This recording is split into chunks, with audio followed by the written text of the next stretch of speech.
Hi everyone, I'm Claire Saffitz. Welcome to my home kitchen. Today I'm showing you a recipe I'm very excited about. I am making potato buns, the perfect hamburger bun. It's soft, it's squishy, it's potato. Yeah, it looks good. Yeah, it looks nice. And the reason I'm really excited is because we get to make one of my favorite foods with the buns, and that is a smashburger. What's better for kind of late summer cooking than a little smashburger?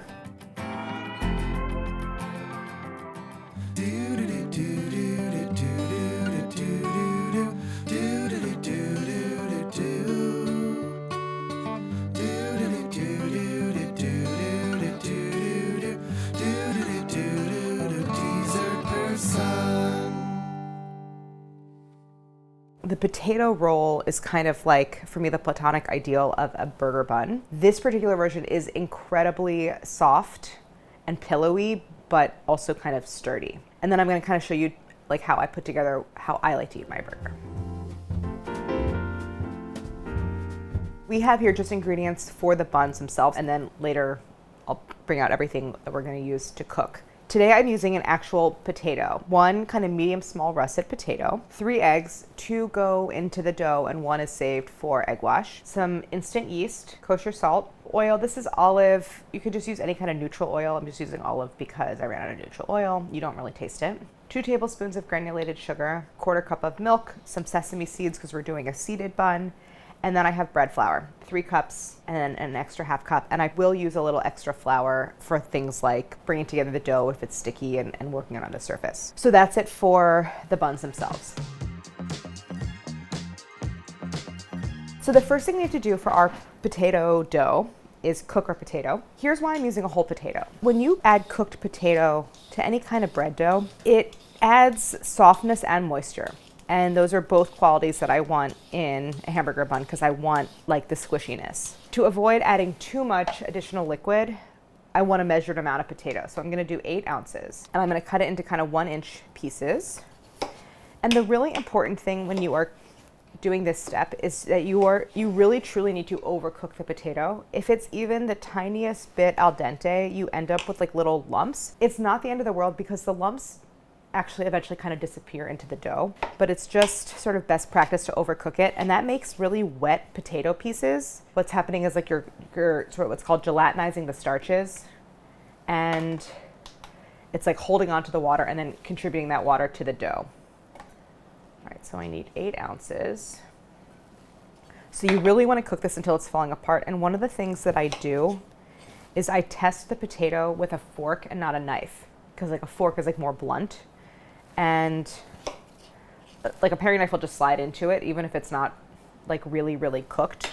All right, this is 8.2 ounces, it's close enough. So a fork is just the best thing. If you stick a fork in it and like the pieces just break apart easily, then you're good. So I'm gonna cover this with a little bit of water. And I'm gonna boil this. I have to just let this potato cook. I have a little bowl here for just mashing it when it's done. This will take like 15 minutes or so. So the potato is really falling apart. I'm gonna take it out and I'm going to use the water. So I'm gonna get out all this potato here. With the water still simmering, I am going to take that 1/2 cup of flour that I set aside. That's gonna go into my stand mixer bowl. So I'm using a stand mixer with the hook because it's a really soft dough. It's much, much easier to do this in a stand mixer. I'm gonna grab a spatula. I am going to measure out a 1/2 cup of water, which might just be most of what I have here. Yeah, basically I have a 1/2 cup. You don't want to cover the potatoes with too much water. Like you want this to be pretty concentrated. So I have this basically like just under boiling water. And I'm basically like scalding the flour. So the flour is kind of cooking and absorbing all of this liquid, and I'm just kind of stirring it together and mashing it. I get this sort of paste. This really increases the ability of the dough to hold onto moisture, and that's what's gonna make the dough really, really soft. So I'm gonna let that cool. I'm gonna let my potato cool, but before it cools, I'm just gonna mash it with a fork just to get out any lumps. And because it's so soft and I cooked it so thoroughly, it's not gonna form any lumps in the dough. So I'm just gonna do this with a fork. And then when everything's cool, we're gonna put together the dough. You just don't wanna put together the dough when it's hot because the yeast is gonna like take off and you don't want it to ferment too quickly. So I'm gonna add my mashed potato, 2 eggs. So as I said, the 3rd egg is for my egg wash because I want the finished the baked potato buns to be like really shiny and glossy and golden. So everything else is room temp. Then my 2 tablespoons of oil. This sort of small amount of oil is just there to keep things really supple. I'm not adding a lot of additional fat aside from like the eggs. I have a 1/4 cup of whole milk. The little bit of milk is there. You could just use water, but it's there because like that small milk content is like a little bit of a tenderizer. It does enrich it a little bit. 2 tablespoons of granulated sugar. This is 10 grams of salt. And then my remaining flour, this is 3 cups, around 400 grams. And this is bread flour. And then my instant yeast. So I'm gonna turn on my mixer on low. It's going to soften and come together. And so I wanna just mix a nice long, slow mix until the dough is pretty well developed and has some structure. And if necessary, if it's sticking a lot to the sides of the bowl, I'll add a little bit of extra flour. But it is a generally soft, slightly sticky dough that we're going for. We'll come back here in like 10 minutes or so. After several minutes of mixing, you can see the dough is very soft and loose and sticky. So I need to add a little bit of flour. So I'm gonna just scrape down the sides of the bowl.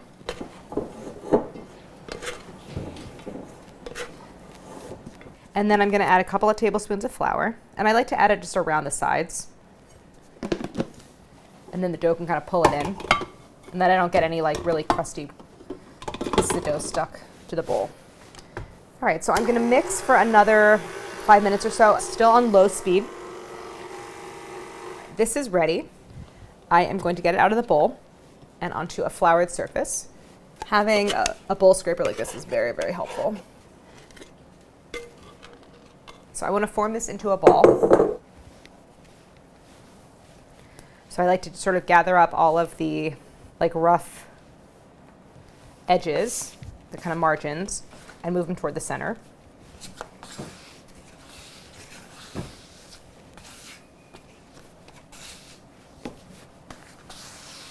This is ready to go into the fridge. I like to do a nice long cold fermentation on the dough, and that helps to improve flavor and texture, and also just break up the steps so you're not doing everything all in one day. So this is gonna go into the fridge. I'm gonna cover it, put it in a clean bowl, and it's gonna slowly rise. The dough is a little bit warm because of all of the friction, so that yeast is gonna kind of start to get active, and it's gonna very, very slowly rise as it also chills. So this can go into the fridge for up to 24 hours, and I'm gonna pull out the one that I did last night, and you can see that it has just about doubled in size compared to that one. So here is our risen dough from yesterday. I'm gonna get it out onto my surface. Give it a little bit of flour, not too much. So behind me, I have a single half sheet tray. Use any kind of large rimmed baking sheet. So I'm gonna make 12 hamburger buns total. And that comes out to a little more than 3 ounces each, which makes it kind of like medium large size hamburger bun, which I think you want for smash burgers because the whole point is that your patty is like thin and like wide. So I'm gonna start dividing. So I'm doing a little over 3 ounces each. So, you know, 3-1, 3-2-ish. I'm just kind of scrape each piece out onto its own little floured section. And then basically that same thing I did with the large portion of dough, I'm gonna do with each little individual piece too, as I'm gonna gather all of the kind of rough margins and squeeze them together. So sometimes I compare it to like, it's like a little garlic bulb or a sort of teardrop shape, or you know what it really looks like is like a soup dumpling. And then I'm gonna put it now gathered side, seam side down on the surface and roll it across the surface. And I do have some flour because otherwise it will stick. You just don't want too much flour, otherwise there won't be any tension between the surface and the dough to kind of like help it become more taut. Here I have formed it into this kind of tight, even ball, and I'm just gonna set it aside to rest for a little bit while I do all the other portions. So I have all of my dough portions formed into little balls. I'm gonna grab my sheet tray. I have a sheet of parchment on it, and I'm gonna arrange them in a 4x3 grid. This dough expands like crazy. They get so puffy, and so they're gonna fill the entire baking sheet. It's very like classic burger bun looking. Now the last step in shaping is to just flatten them, because these would be great as like rolls. They'd be like very tall, but I want them to be a burger bun that they need to be like a little bit flat because they need to have the surface area to hold the patty. So I'm just gonna go in and pat them down. You could use a little rolling pin if you had one, but I want them to basically be flattened into like a 3-inch diameter little like pancake. Now I want to cover these because now they need to proof. So we had the cold rise, it's called the bulk fermentation, where it's the whole piece of dough all together. That was that nice long cold rise in the fridge, and now it's the proofs. And while they're rising, I'm gonna get my oven on 350 to bake them. And I have a proofing bag. I don't really want to put plastic over the top because that can kind of restrict the rise, and also it can stick to the top. So a proofing bag is really handy because you can kind of tent it over your baking sheet and you can reuse it. So I'm just gonna put this here basically, fold the plastic under. This kind of seals the environment, creates a nice little space for the buns to proof, and then it should take like 45 minutes, depends on the temperature in your kitchen. It's a little warm in here, so I think they're gonna proof rather quickly. We wanna let them get really, really super puffy and filled with air before we bake. Could you just use a trash bag? I mean, I guess you could use if you have like a recycling bag that's clear, that's nice because you can see what's going on, and you can reuse it. This is just like a very sturdy plastic that's easy to reuse. All right, so we'll come back here when they're proofed.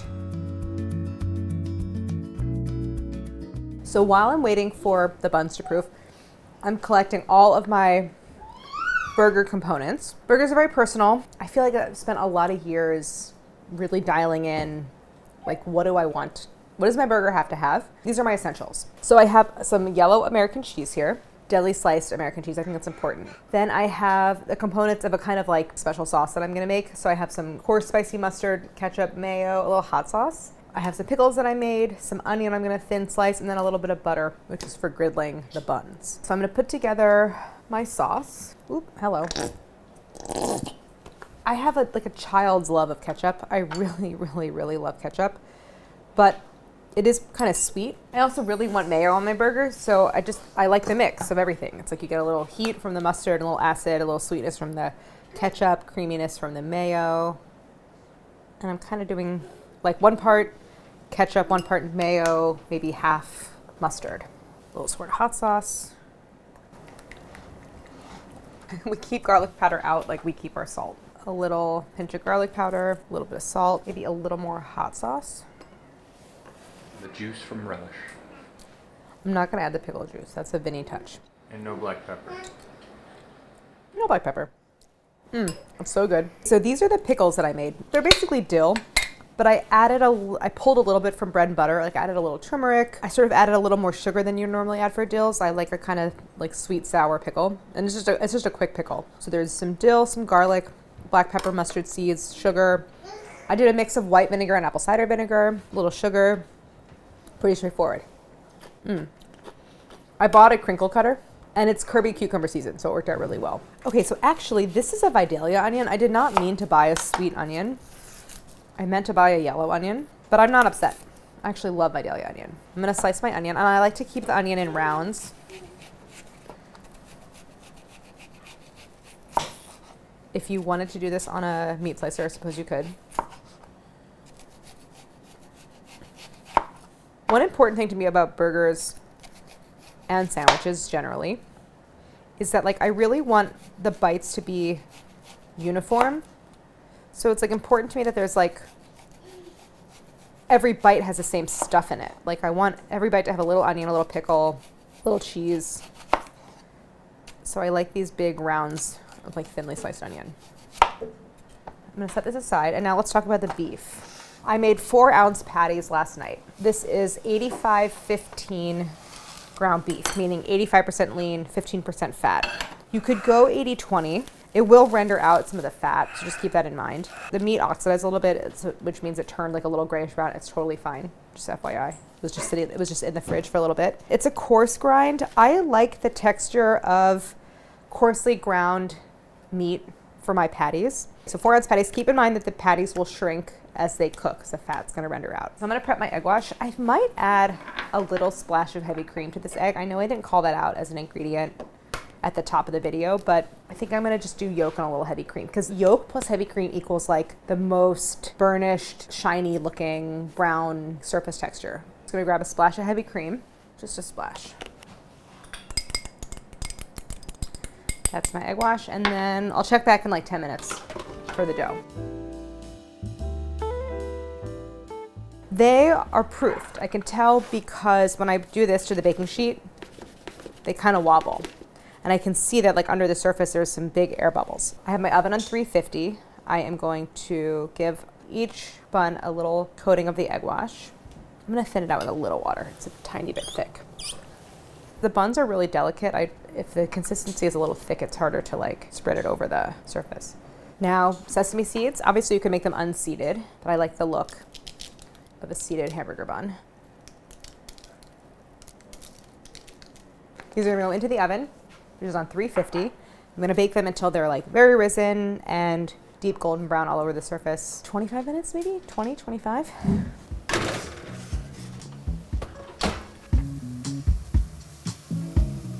So I have my griddle preheating over medium-high. The buns are cooling. I have my cheese and a little bit of butter for griddling the buns. I don't really need to add any grease. The burger will kind of fry in its own fat. I'm on the made-in carbon steel griddle, which I love. I have the made-in burger press. This is just gonna increase contact. I'm also gonna turn the hood on high because it's gonna like make a decent amount of smoke. This is what I learned from like Harris talking about burger cooking at his restaurant. When griddling, you griddle on the first side until you start to see like crispy edges and the juices are gonna start to pool in the center of the patty. And that's when you flip. So it goes most of the way on the first side. Cheese goes on top. Bun griddling at the same time. I was making this last night and Harris was like, why aren't you doing it in a ball if you're making a smash burger? The answer is because with meat this coarse, and this was like a very loose grind. If you make a ball of that and then smash it, if it's too coarse, you kind of smash it and like you just get like pieces instead of like a single patty that holds together. So you're not making smash burgers? I'm not totally making smash burgers. I'm doing it in the style of a smash burger basically. But I had to start with the meat already patty, sorry. Here's the finished bun. I think I could have flattened it more so they're a little wider. And they're also just a tiny bit on the small side because they undercooked a little bit, frankly. I think I probably could have waited like another 20 or 30 minutes. At the same time, they're still really light for their size. They're still like super squishy. So it's still gonna be delicious. I'm gonna get my buns out. So a little bit of special sauce on both sides. Then patties, pickles. I like a lot of pickles actually. Some onion. I love just like a whole kind of sheet like that. And then top buns. All right, so here is the finished burger. I can't think of a more perfect food, frankly. You can see the crumb in the bun, so light. I really need a bite with pickles. It was sliding around a little bit.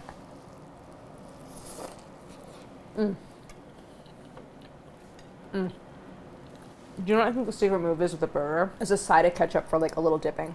If you need a little extra. I love the raw onion. I love the pickles. And ultimately a burger is like a meat dish. It has to be about the meat and the beef and you want it to be beefy and delicious, but the bun is so crucial, holding everything together. I haven't really talked about this much, but like, and I always talk about like, oh, it's my favorite food or whatever, but like burgers are truly one of, if not my favorite food. And I crave like a really, really good, super beefy burger like once every couple months. And when I want it, this is what I want to have. This is my ideal burger. If you haven't already given some serious thought to like, what is your perfect burger? I really would. Try making homemade buns, which kind of just like sends everything kind of like over into the realm of like incredible when you make your own at home. And I don't know, we're about to have lunch. We've been waiting long enough. So I want to thank our friends at... Nobody. This is not a sponsored episode. I want to thank myself for making this recipe and thanks so much for watching and don't forget to like and subscribe.